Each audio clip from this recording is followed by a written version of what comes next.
questão de número 1. Assinale a alternativa correta acerca da Declaração Universal dos Direitos Humanos. Como eu sempre tenho dito, né? A primeira coisa que você vai estudar em direitos humanos é a DUD, é a Declaração Universal dos Direitos Humanos.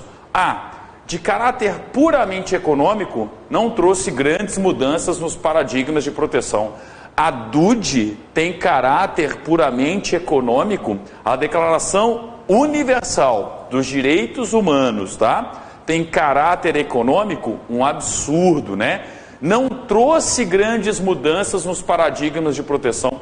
Justamente o contrário, trouxe uma série de mudanças, uma série de dispositivos garantindo a nós, seres humanos, né, direitos fundamentais, uma proteção fundamental àquilo que é mais essencial a cada um de nós. Um dos grandes reflexos para comprovar justamente essa mudança provocada pela DUD é que todas as constituições praticamente pós-Declaração Universal dos Direitos Humanos, claro, né? Todas as constituições de um Estado democrático de direito, como por exemplo, né?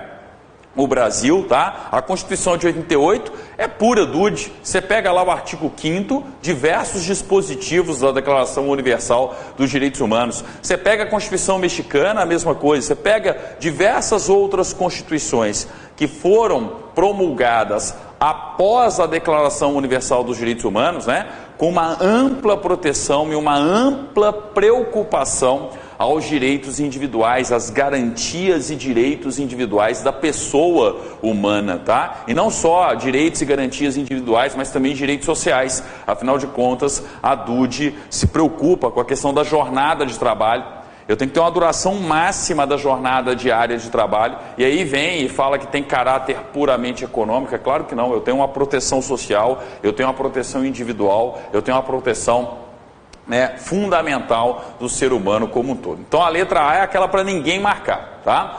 Letra B. A Declaração Universal dos Direitos Humanos assegurou a participação dos países mais pobres e em desenvolvimento nos órgãos internacionais, tais como a ONU. Peraí, a função da DUD foi essa, gente? A função da DUD foi assegurar uma maior igualdade entre os estados na sua representação na Organização das Nações Unidas? Claro que não. A ONU surge como um organismo multilateral que tem por objetivo, né, não só a propagação dos direitos humanos aí como um todo, mas a manutenção da paz, né? Um fórum multilateral de discussões. E desde a origem da ONU, você já tem a participação ali, você já tem delegados de países pobres, países em desenvolvimento, países desenvolvidos, né? Então a letra B, um absurdo também. A Declaração Universal dos Direitos Humanos assegurou a participação dos países mais pobres e em desenvolvimento dos órgãos internacionais, tais como a ONU. Não é o objetivo, não é a diretriz, né, justamente da DUD nesse sentido. Então, letra B também não tem que ser marcada. Letra C.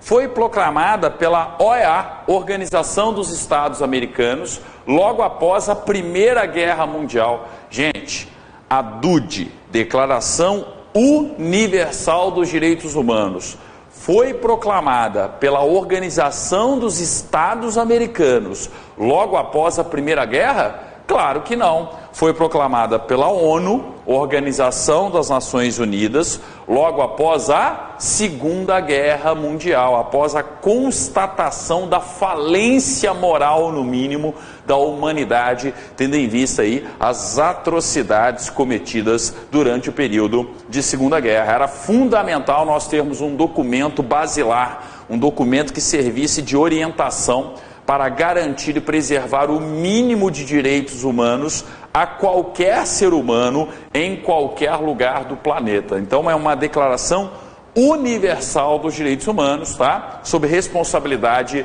da ONU. A OEA é responsável pelo Pacto de São José da Costa Rica. Lembrem-se que nós temos a Convenção Interamericana de Direitos Humanos, né?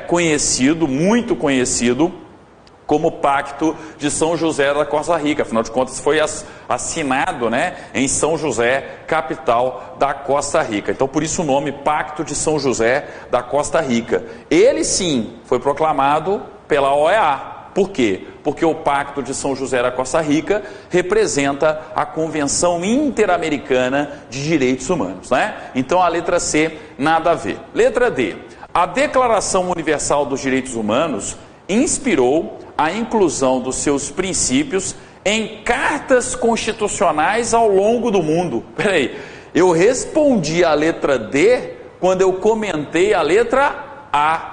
Corretíssima, né? A afirmação da letra D, podem marcar, é a resposta. A Declaração Universal dos Direitos Humanos inspirou sim a inclusão dos seus princípios em cartas constitucionais ao longo do mundo. Talvez a Constituição Brasileira de 1988 seja o melhor exemplo disso, porque quando a gente pega a Constituição Brasileira de 1988, a gente encontra todos os princípios, todas as diretrizes colocadas na DUD, tá? Dentro do texto constitucional. Quando eu gravo as aulas aqui, ó, de direitos humanos, a todo momento, o que eu estou falando? Ó, gente, isso aqui tem a ver com o artigo 5º, inciso tal. Olha, isso aqui é o princípio constitucional da presunção de inocência. Ó, e assim por diante, tá? Então percebam que a Constituição brasileira, ela praticamente, quando fala ali dos direitos fundamentais, sobretudo, ela praticamente é um copiou-colou da DUD, da Declaração Universal dos Direitos Humanos, tá? Lembrando que sempre que eu falo DUD,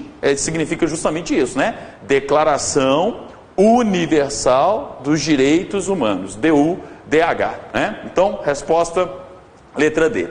Letra E, a Declaração Universal dos Direitos Humanos foi o grande documento para o final da Guerra Fria entre os Estados Unidos e a Rússia. Quer dizer que a DUD é de 1989. Quando eu tenho lá, por exemplo, a queda do Muro de Berlim. É do início dos anos 90, quando eu tenho justamente, né, o fim da União das Repúblicas Socialistas Soviéticas, a URSS. Nada a ver, né, gente? Então eu tenho que lembrar que a DUD é pós-Segunda Guerra Mundial, década de 40 ali, pós-Segunda Guerra Mundial, nós temos a Declaração Universal dos Direitos Humanos, que possibilitou, inclusive, né, um referencial normativo, um referencial teórico que, em tese, foi observado durante todo o período de Guerra Fria. Lembrem-se que a Guerra Fria vai do final ali da Segunda Guerra Mundial até justamente o final dos anos 80 e início dos anos 90, né? Dois marcos aí, ó, para marcar o final da Guerra Fria. Há quem conteste se ela acabou ou não, mas enfim, né? Dois marcos aí históricos, a queda do Muro de Berlim em 1989 e também o fim da União Soviética, da União das Repúblicas Socialistas Soviéticas, logo depois ali em 91, se eu não me engano, logo após, né, a queda do Muro de Berlim, início dos anos 90, ok? Então, ó, letra E, nada a ver, questão de número 1, resposta D de dado, tá? Então, D de dado é a resposta. 2. Assinale a alternativa correta acerca da denominação da Convenção Americana de Direitos Humanos de 1969. Eu já respondi para vocês. Quando eu comentei a primeira questão, eu já comentei a segunda. Olha só, assinale a alternativa correta acerca da denominação da Convenção Americana de Direitos Humanos de 1969. Rio 92? Alguém lembra aí da Rio 92? Eu lembro da Rio 92, né? Mas enfim, nada a ver. A Rio 92 foi uma convenção importante, mas para a questão ambiental, para a questão climática, né? A Eco 92, o nome popular, o jargão, o marketing, né, em cima da Rio 92 foi Eco 92, tá? Declaração de Lima, nada a ver. Protocolo de Olivos, nada a ver. Pacto de Vinha del Mar, nada a ver. Pacto de São José da Costa Rica. Quem assiste as minhas aulas de constitucional aí, quem assiste a aula minha de direitos humanos, jamais erraria uma questão dessa, porque a todo momento eu falo do Pacto de São José da Costa Rica, inclusive quando eu vou explicar depositário infiel, porque no texto da Constituição existe o depositário infiel, a possibilidade de prisão civil do depositário infiel, artigo 5º, inciso 67 da Constituição. Mas, por conta do Pacto de São José da Costa Rica, tá, que é a Convenção Interamericana de Direitos Humanos, né, a Convenção Americana de Direitos Humanos de 69, por causa do Pacto de São José da Costa Rica, nenhum depositário infiel vai ser preso no Brasil, porque o pacto tem um caráter supralegal. Ele está abaixo da Constituição, mas acima do restante do ordenamento jurídico, acima das leis, né? Então está acima do Código Civil, do Código de Processo Civil, do Código Penal, do Código de Processo Penal. Se o Pacto de São José da Costa Rica proíbe a prisão do depositário infiel, logicamente, nenhum depositário infiel vai ser preso no Brasil, tendo em vista, né, o pacto ter se incorporado ao ordenamento jurídico brasileiro como uma norma de caráter supralegal. Não é uma emenda à Constituição, tem caráter supralegal, tá? Mas, por conta disso, ninguém vai ser preso, não tem como se efetuar a prisão de um depositário infiel. Professor, isso não tem nada a ver com a questão, não tem nada a ver com a questão, mas tem tudo a ver com o Pacto de São José da Costa Rica e com a prova de vocês, tá? Então lembre-se lá do artigo 5º, parágrafo 3º, lembra do artigo 5º, inciso 67, que é a questão da prisão do depositário infiel, bastante atenção com isso aí. 2, letra E, tá? Vamos para a questão de número 3, é a 3? É isso mesmo, vamos para a questão de número 3, ó. Assinale a alternativa correta em matéria de direitos humanos, tá? A Corte Interamericana de Direitos Humanos está sediada em Brasília. Tem alguma corte vinculada aos direitos humanos sediada no Brasil, gente? Não tem, tá? Então a Corte Interamericana de Direitos Humanos não está sediada em Brasília. B. A Corte Interamericana de Direitos Humanos integra o Sistema Interamericano de Proteção dos Direitos Humanos. Correto, tá? Eu tenho o Sistema Interamericano de Proteção dos Direitos Humanos, né? Fruto do Pacto de São José da Costa Rica, da Convenção Americana, né, ou Interamericana de Direitos Humanos, tá? E dentro da convenção eu tenho uma corte, uma espécie de um tribunal, para justamente analisar as questões referentes ao cumprimento ou não dos direitos humanos por parte dos países da América, por parte dos países do continente americano, tá? Então a letra B está corretíssima. A Corte Interamericana de Direitos Humanos integra o Sistema Interamericano de Proteção dos Direitos Humanos. C. A Corte Interamericana de Direitos Humanos não foi reconhecida pela ONU como organismo de proteção ao ser humano. Fala sério, ninguém vai marcar uma coisa dessa, né? Eu tenho que lembrar que existe primeiro o quê? O surgimento da ONU. Da ONU eu tenho a DUD, a Declaração Universal dos Direitos Humanos, que é como se fosse, tá, entre aspas, a Constituição Mundial para os Direitos Humanos, tá? Entre aspas, é como se fosse a Constituição Mundial para os Direitos Humanos. E aí, gente, cada continente, de uma certa forma, pactuou, acordou em outros documentos, tá, proteção e aumentou a proteção aos direitos humanos. É o caso do Pacto de São José da Costa Rica de 69, tá? Então o pacto ele vem para justamente, né, reconhecer, aplicar o que já estava disposto na DUD, na Declaração Universal dos Direitos Humanos, e ainda explicar melhor, regulamentar e estender ainda mais direitos humanos aos seres humanos que estão no continente americano, tá? E obviamente isso foi feito em coordenação com a ONU, com a Organização das Nações Unidas.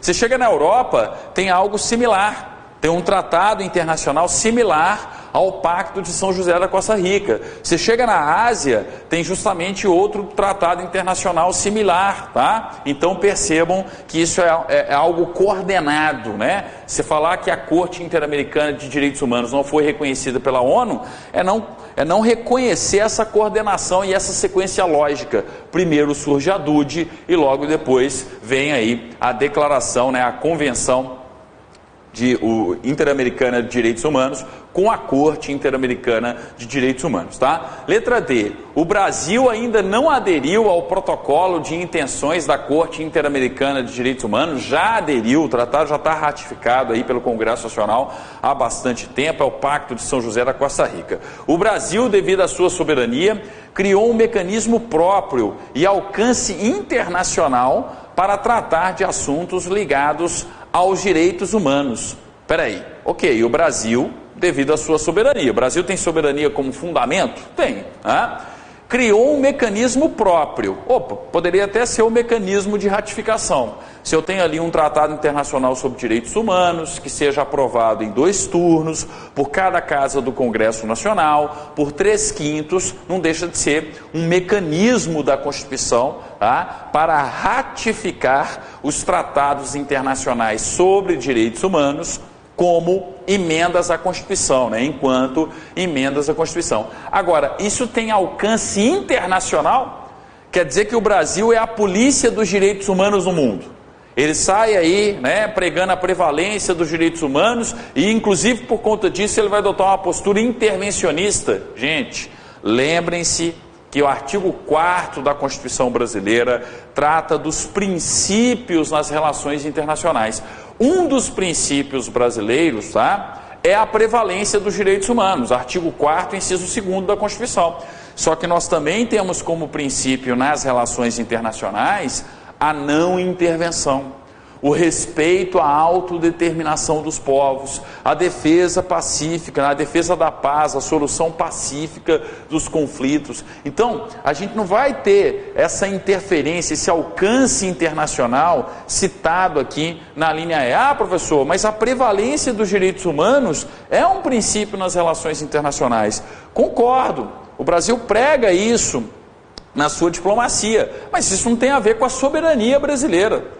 O outro país vai acatar ou não a sugestão brasileira, as ideias brasileiras, né? A exposição do corpo diplomático brasileiro com relação aos direitos humanos, entenderam? Então não tem a ver com a soberania, que é a capacidade que um país tem de fazer valer o seu direito, o seu ordenamento jurídico dentro do seu respectivo território, tá? E falar desse alcance internacional aí é exagerado, é como se o Brasil fosse dar uma de ONU pelo mundo, né, vinculando aí, cobrando a aplicabilidade da Declaração Universal dos Direitos Humanos, por exemplo, tá? Então, ó, a resposta aí, foi a letra B, né? Então, questão de número 3, letra B de bola, exatamente isso aí, né? Vamos para a questão de número 4, tá? Deixa eu só subir aqui, ó, para ficar melhor para vocês aqui, ó.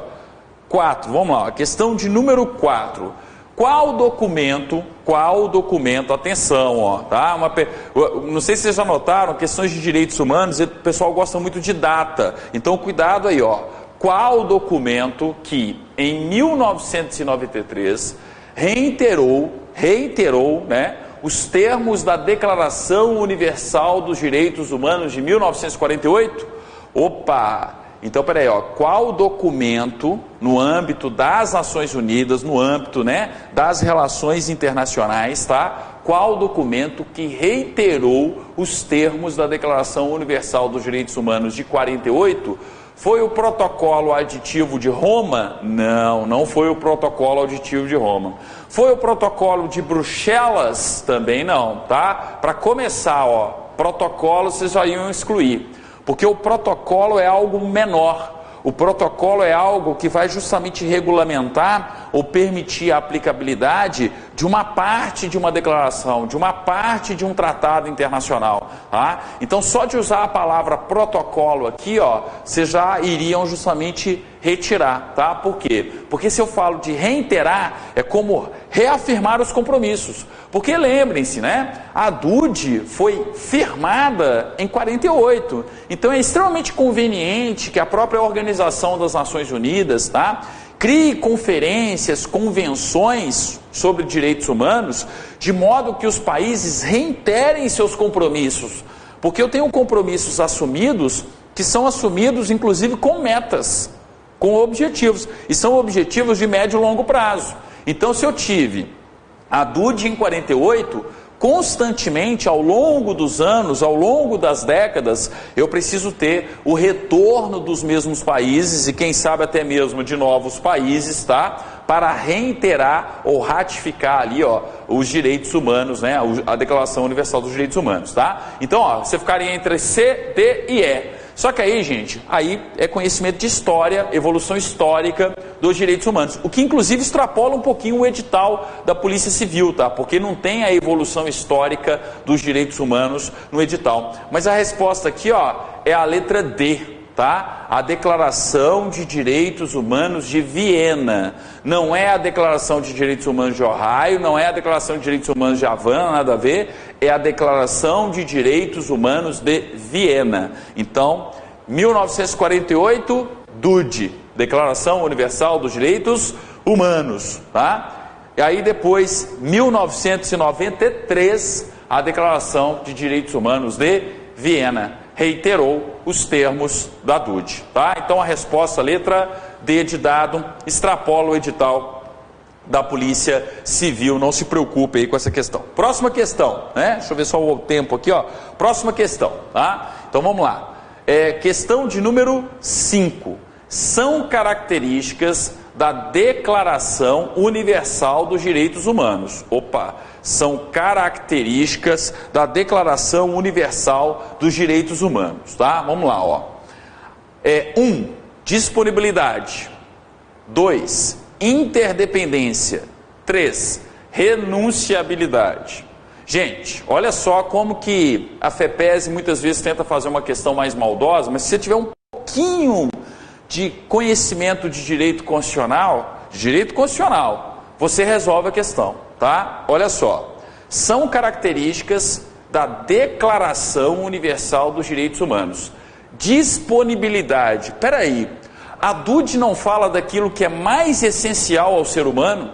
Ela não fala de direitos individuais, de direitos fundamentais? Gente, direitos individuais, direitos fundamentais, garantias fundamentais, são direitos indisponíveis, que não podem ser dispostos pela própria pessoa, tá? Tanto é que no Brasil, por exemplo, sempre que envolver uma causa jurídica, né, uma questão judicial, envolver direitos indisponíveis, quem que tem que participar? Ministério Público, porque o Ministério Público não é só o defensor do interesse social, o Ministério Público também é o defensor dos interesses individuais indisponíveis. Então tudo que fala referente a direitos fundamentais é indisponível, tá? Então eu não posso falar que a DUD tem como característica a disponibilidade. Eu sou ser humano, eu posso dispor dos meus direitos mais essenciais? Não posso. Eu quero abrir mão da minha liberdade, eu quero ser um escravo. Não pode. Você não tem essa autonomia de vontade, tá? Então percebam que eu tenho a disponibilidade, não é de forma alguma uma característica da DUD, tá? Aí o seguinte, 2, interdependência. Opa, interdependência.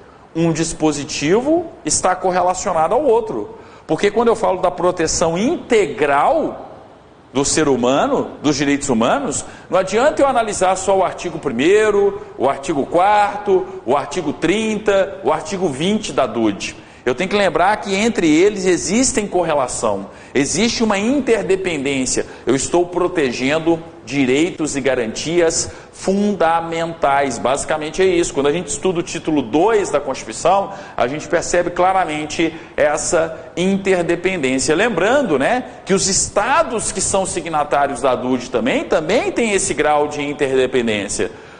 Eu preciso concretizar a DUD. Cada país tem que fazer o seu papel, cada país tem que cumprir a sua respectiva tarefa dentro, né, daquele compromisso assumido junto à ONU, junto à declaração, né, em virtude da Declaração Universal dos Direitos Humanos. Então 2 está corretíssimo, tá? 3, renunciabilidade, é a mesma coisa da 1. Se não pode ser disponível, muito menos renunciável. Eu tenho direito à vida, eu vou renunciar o meu direito à vida.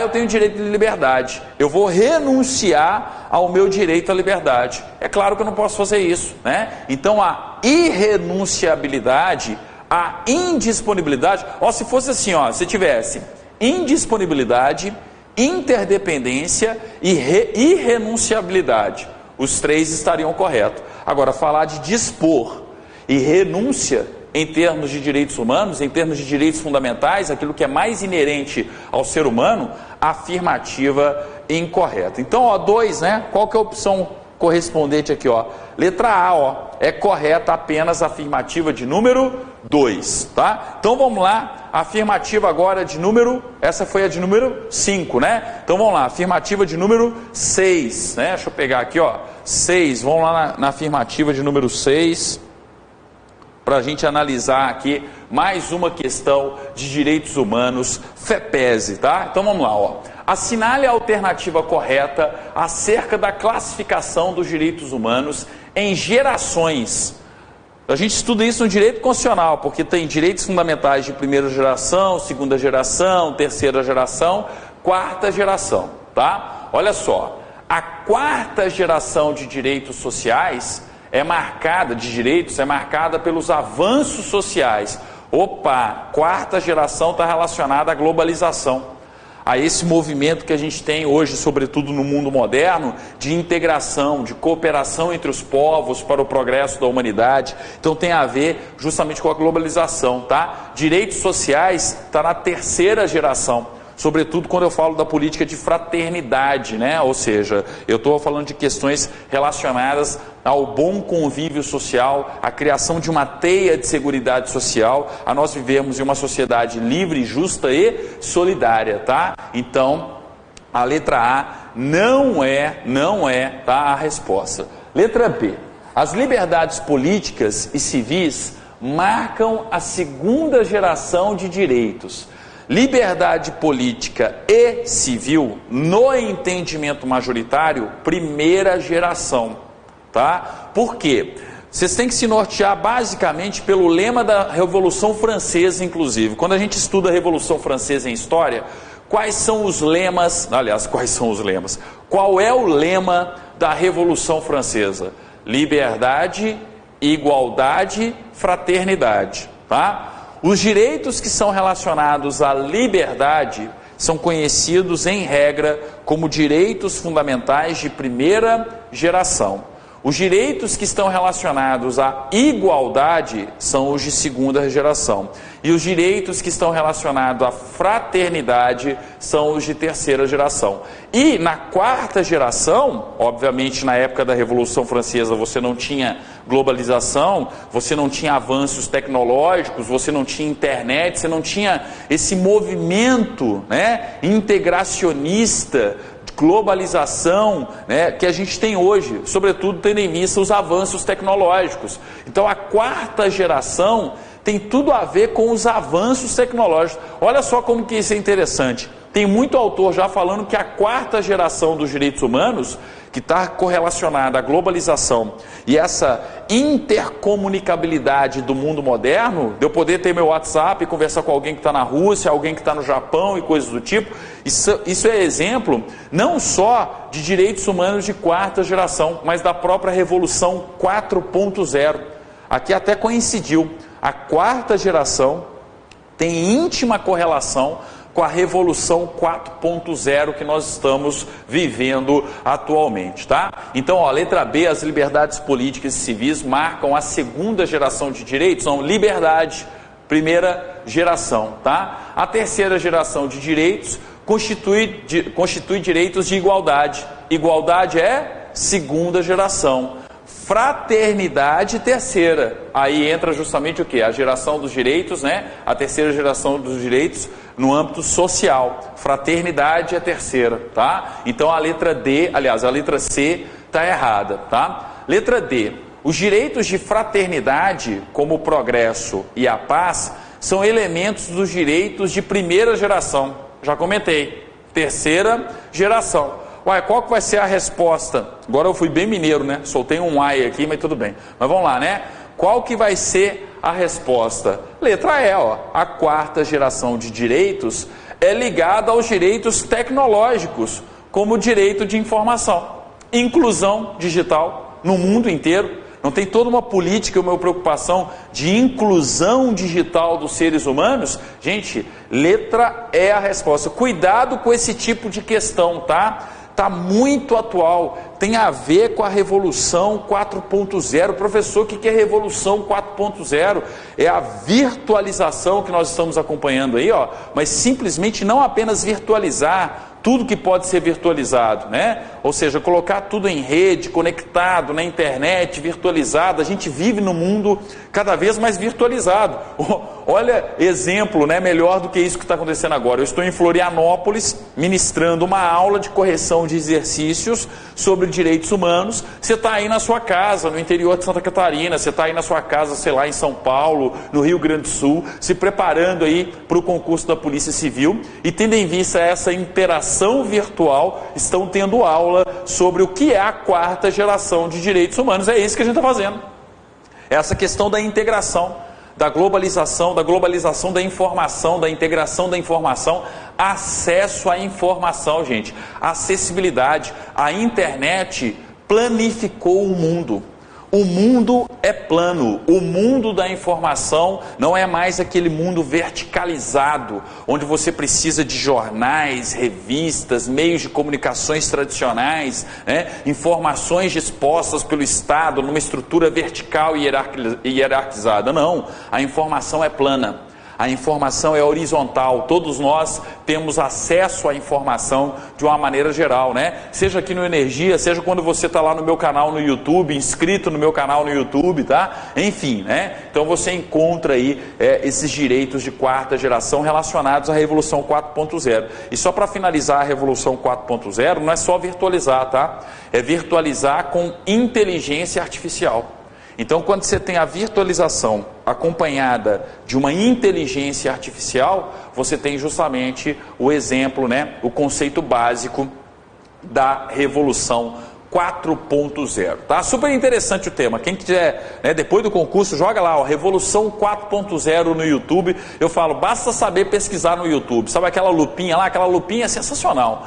Basta saber usar a palavra certa naquela lupinha, né? Se usar errada também, você aprende muita bobagem. Mas se você usar a certa, muita coisa boa sendo criada aí no YouTube, tá? Então, cuidado aí justamente, né, com esse tipo de questão. Então, 6, letra E. 6E. Vamos lá. 7. Assinale a alternativa que contempla a instituição que criou a Declaração Universal dos Direitos Humanos.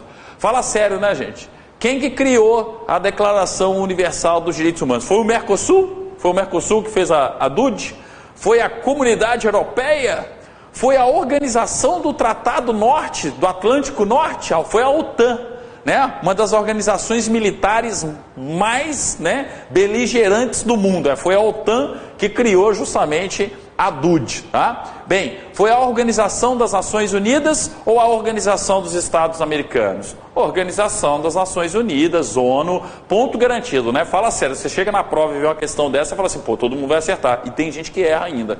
Não tem o conhecimento mínimo de história, né? Faltou a todas as aulas do ensino fundamental e do ensino médio de história para não marcar aqui ONU, Organização das Nações Unidas, tá? Trabalho de um brasileiro, já falei, né?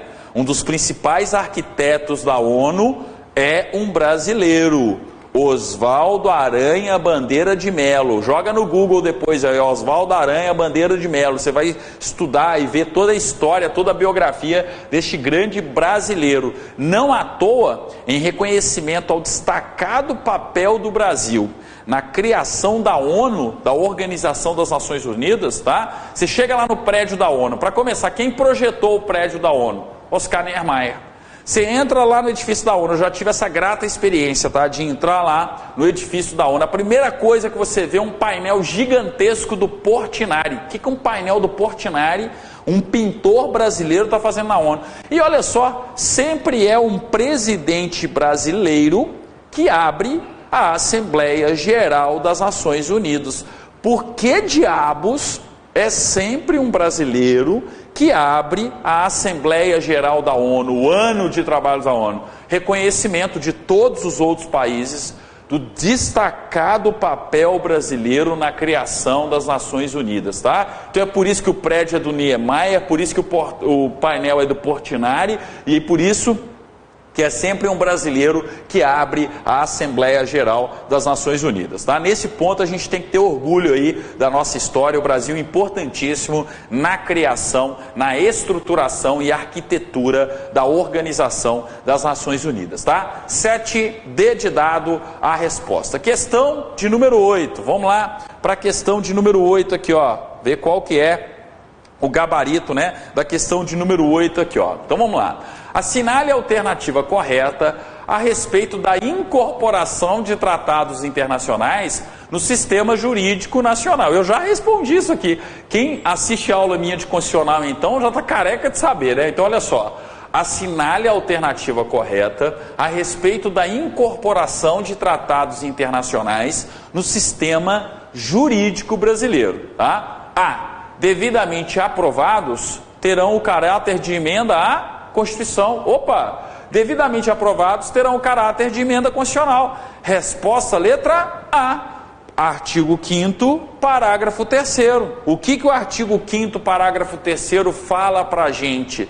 Textualmente lá no texto, né, lá na Constituição Federal de 88, que os tratados internacionais sobre direitos humanos que sejam ratificados pelo Congresso Nacional. Lembrem-se do seguinte, ó, quem que representa a República Federativa do Brasil enquanto chefe de Estado da República Federativa do Brasil?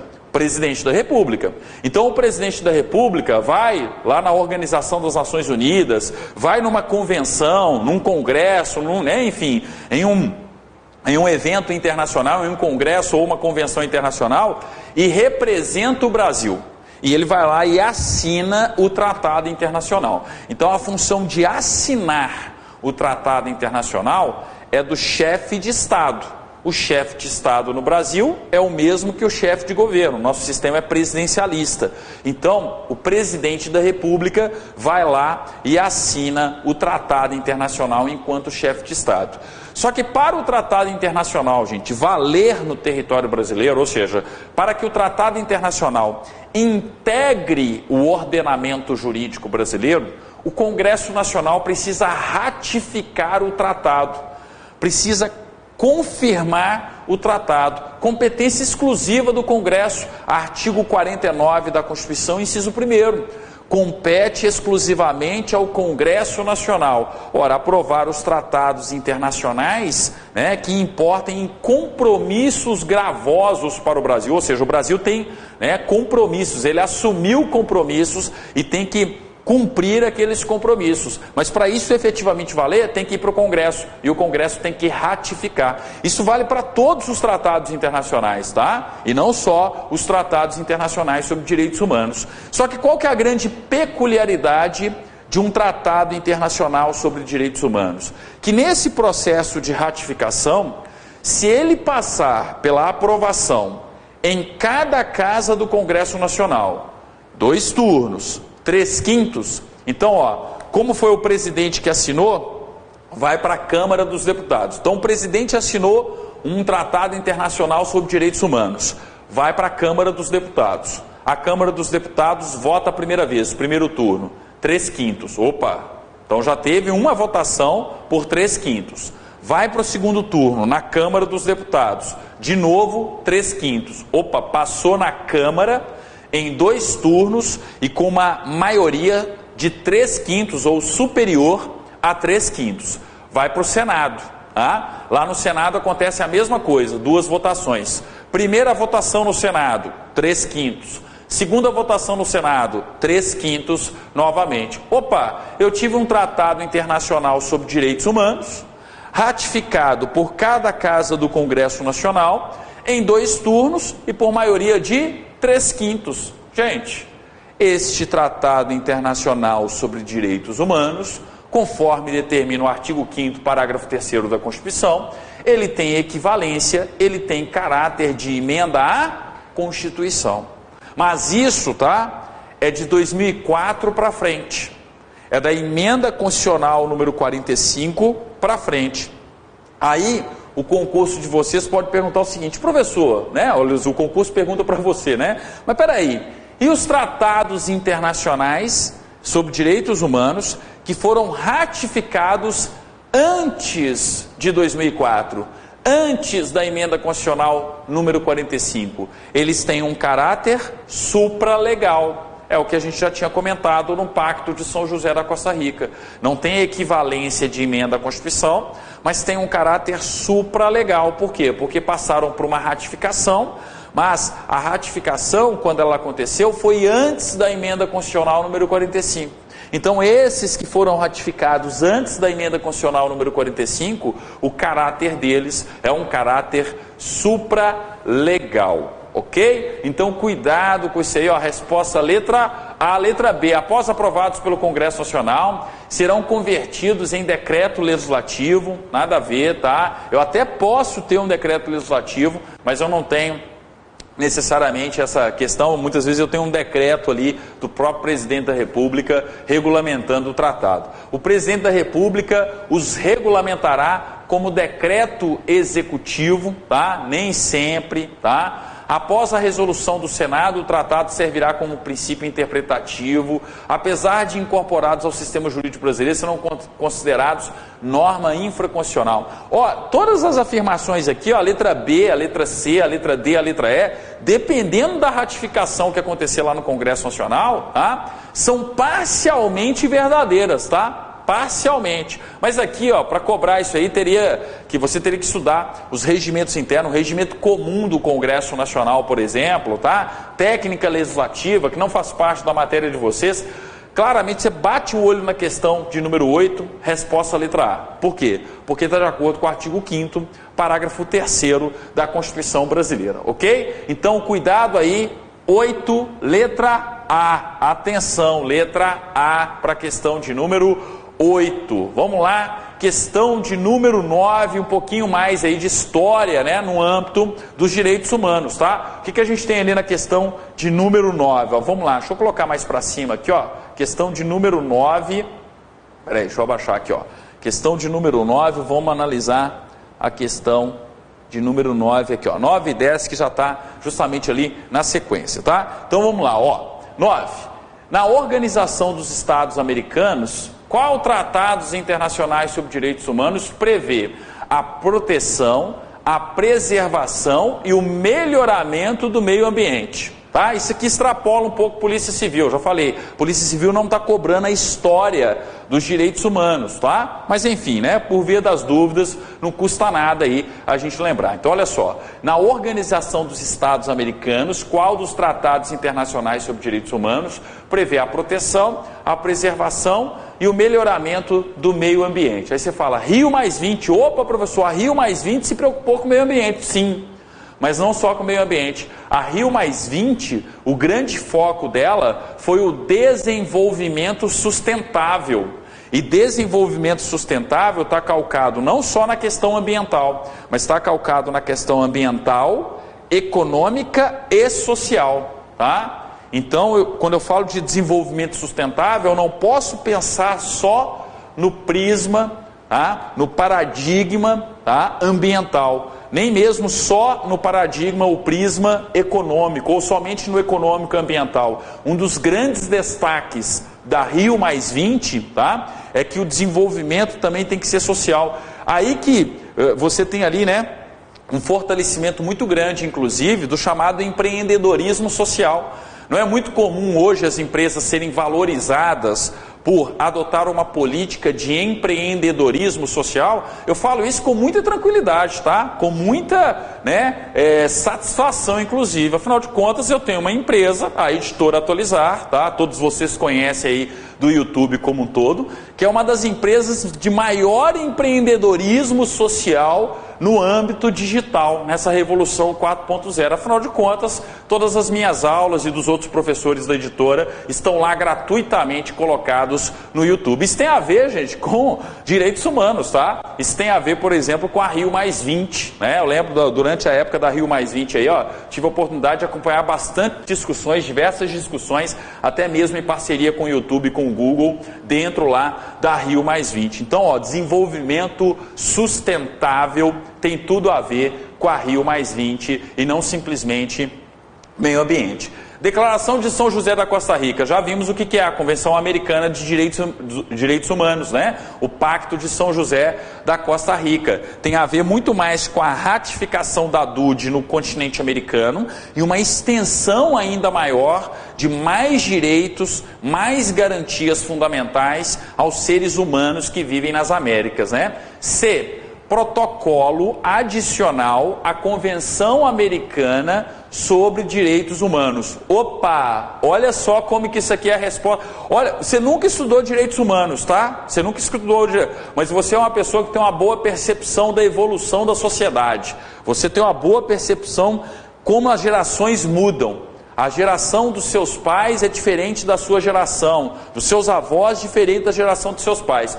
Olha só, de quando que é o Pacto de São José da Costa Rica? 69, não é?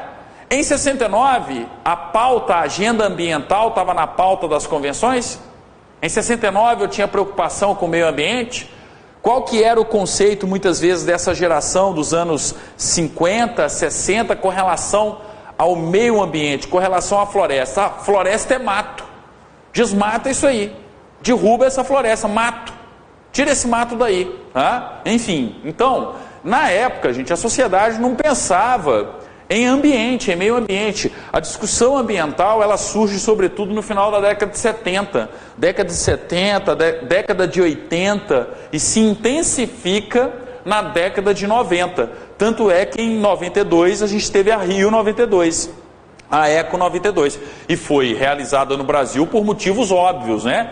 Qual que é o país que tem a maior biodiversidade do planeta? A maior biodiversidade planetária está justamente no território brasileiro. Então é por isso que a Eco 92 acontece no Brasil. A Eco 92 não é o primeiro, né? Não é o primeiro congresso, o primeiro evento relacionado ao meio ambiente, mas é um dos mais importantes, é como se fosse um marco inicial dessa preocupação ambiental. Então, quando eu tenho lá na OEA o Pacto de São José da Costa Rica, você não tinha preocupação ambiental, você precisava fazer um aditivo, e foi feito o aditivo. O aditivo foi feito através do protocolo adicional à Convenção Americana sobre Direitos Humanos, entenderam? Então fizeram um protocolo adicional, como se fosse uma atualização do Pacto de São José da Costa Rica, para ele também abordar questões ambientais, o que em 69 não era uma preocupação, vamos dizer assim, tão grande da humanidade, né? Já devia ter preocupado lá, né? Se tivesse preocupado lá, a coisa estava bem melhor, mas tudo bem,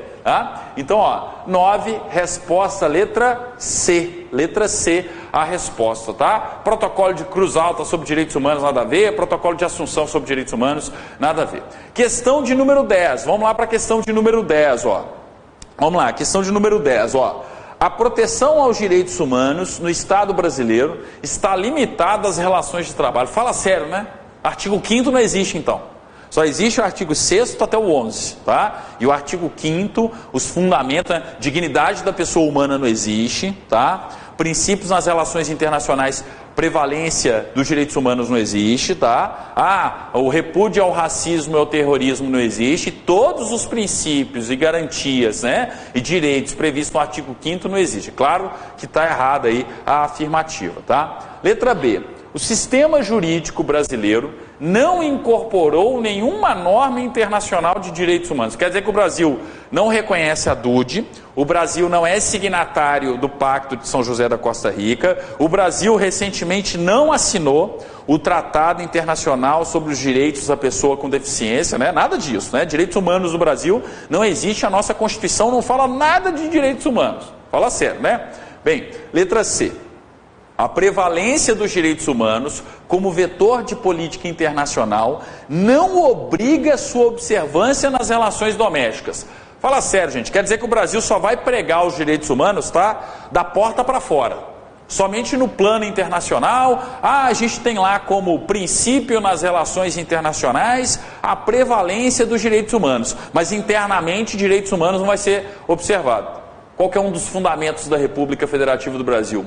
Um dos pilares internos que sustenta a República Federativa do Brasil. Dignidade da pessoa humana. A pessoa que marca aqui, ó, a letra C, nunca estudou o artigo 1º da Constituição.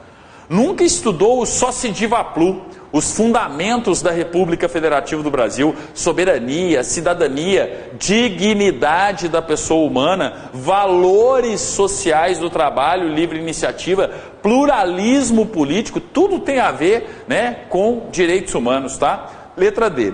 Pelo fato de o Brasil não ter participado na Segunda Guerra Mundial, a Declaração Universal dos Direitos Humanos não teve reflexo no sistema jurídico interno. Qual foi o alienígena, tá, que desenvolveu essa alternativa. Porque para acreditar nessa alternativa, você tem que ser de outro planeta. Tá? Por que você tem que ser de outro planeta?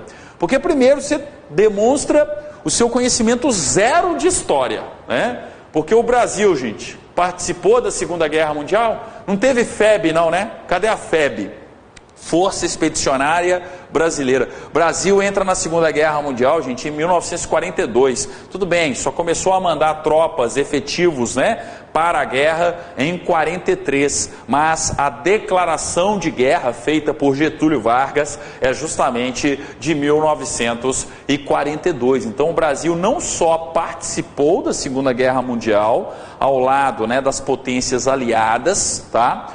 Como também, né, tem no seu ordenamento jurídico uma enorme influência, um enorme reflexo da DUD.